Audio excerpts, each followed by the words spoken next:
Hey guys, welcome back to another story time with me, Mama Hess and Ruthie V. And Ruthie has a couple friends with her. Who do you have today? Brownie. Okay. And Patch. Okay. We are on chapter 12. We're almost finished. James Henry and Henry James. Dr. Moore went to get his mother. Mother, he said, this is Mr. James Henry Alden. He wants to take his grandchildren to live with him. I'm afraid they won't want to go with you, said Mrs. Moore, until they learn to like you, and they won't want to go while Violet is so sick. Can't I see them? Begged Mr. Alden. I won't tell them who I am. That would help, agreed the doctor. If they grow to like you before they know who you are, things will be easier. Yes, said Mrs. Moore. Stay here with us for a while. The children will learn to like you, and then we can tell them that you are their grandfather. Thank you, said Mr. Alden. I will go home and get some clothes and come back, and I will give you the $5,000. But Dr. Moore would not take the money. I just want these children to be happy, he said.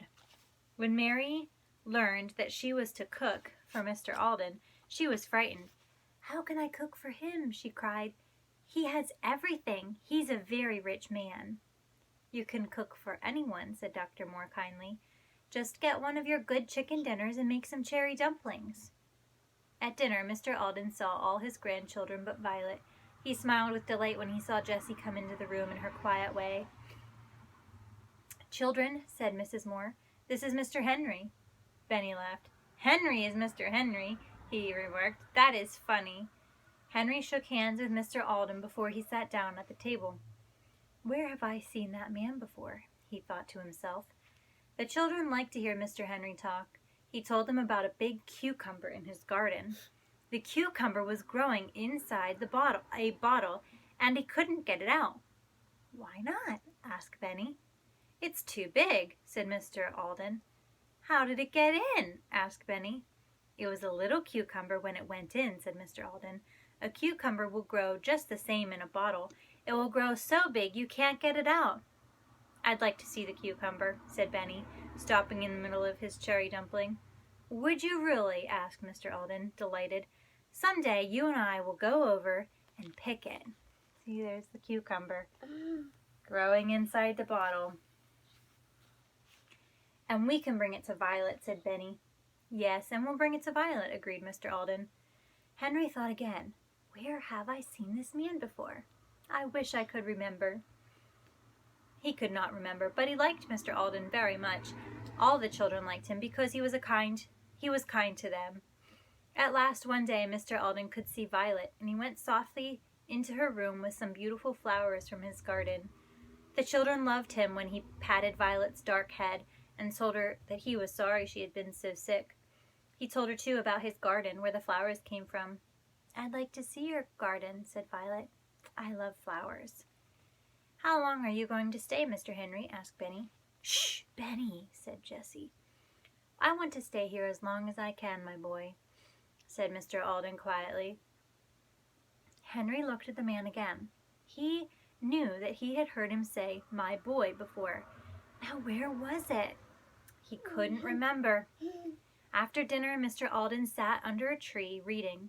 Henry was working in the flower garden in the front of the house. He looked at Mr. Alden again and again.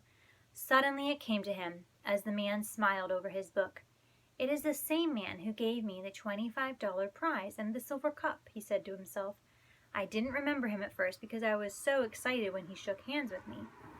He took another look and said again, Yes, it's the very same man. Henry sat thinking for a little while. Then he got up and went to find Dr. Moore.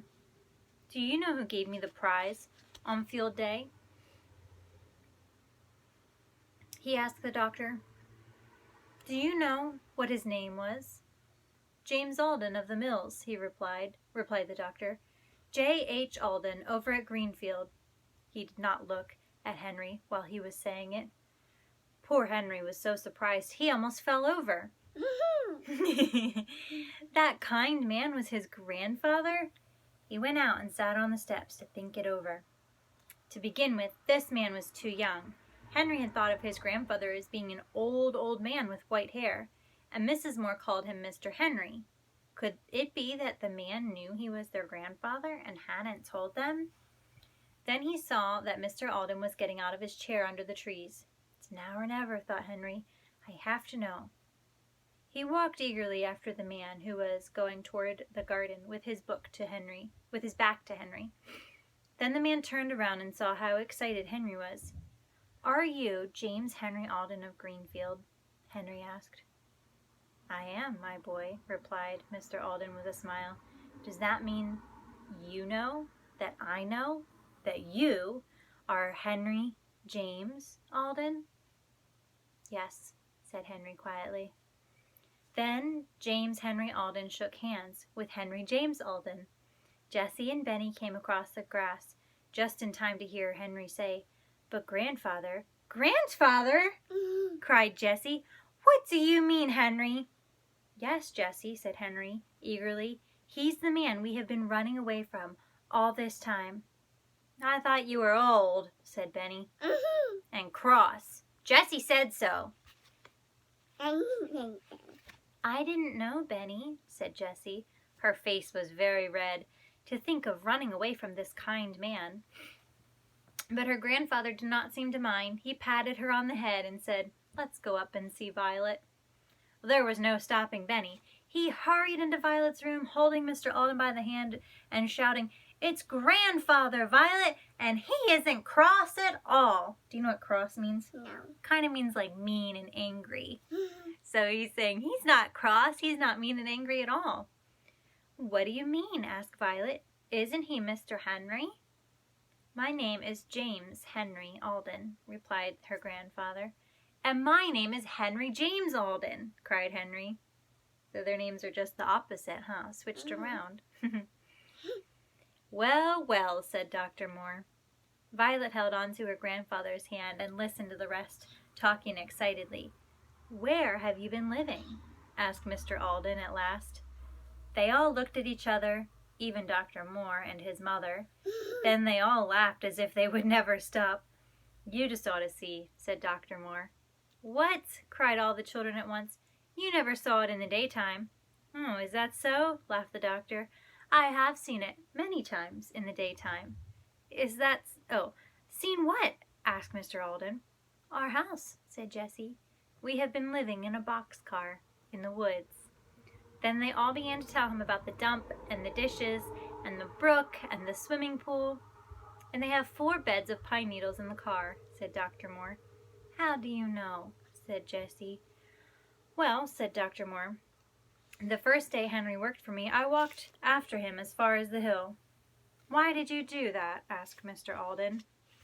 "I liked him. I saw he was a fine boy, and I wanted to see where he lived." "But you can't see the boxcar from the hill," said Jessie. "No, but I came back that night, and I looked around," said Dr. Moore. "About 10 o'clock?" cried Jessie. "Yes," said the doctor. "I stepped on a stick, and you heard me." "That was our rabbit," cried Jessie and Henry, "because Watch barked." "Yes, I heard the dog bark, so I knew you were in the boxcar. Then I went home." "But you came back?" asked Jessie. "Oh, yes, when you were picking cherries, I went up to see your house. I wanted to see if you had enough to eat and enough dishes." "Why didn't you tell me?" asked Mr. Alden. "Didn't you know that they were my grandchildren?" The doctor laughed. "Yes, I did. But they were having such a fine time that I didn't want to tell. They got along very well until Violet got sick. And then I told you." "I'm glad you did," said Mr. Alden. "I have seen your house, too," said Mrs. Moore. "I went up one day and saw all your dishes. I like your big pitcher." Ooh, that was loud. "Your big pitcher and your teapot." "All of you have seen it but me," said Mr. Alden. "We'll show you," said Benny. "I'll show you my cart made out of wheels and my pink cup." "Good for you, Benny," said his grandfather, much pleased. "When Violet gets well, we'll all go up there. If you will show me your house, I'll show you my house." "Do you have a house?" asked Benny in surprise. "Yes, and you can live there with me if you like it. I've been looking for you children for a long time." Violet was soon well again, and one afternoon they all started out to see the boxcar. The doctor took them in his car. Many people looked out of their windows to watch Mr. Alden and his grandchildren.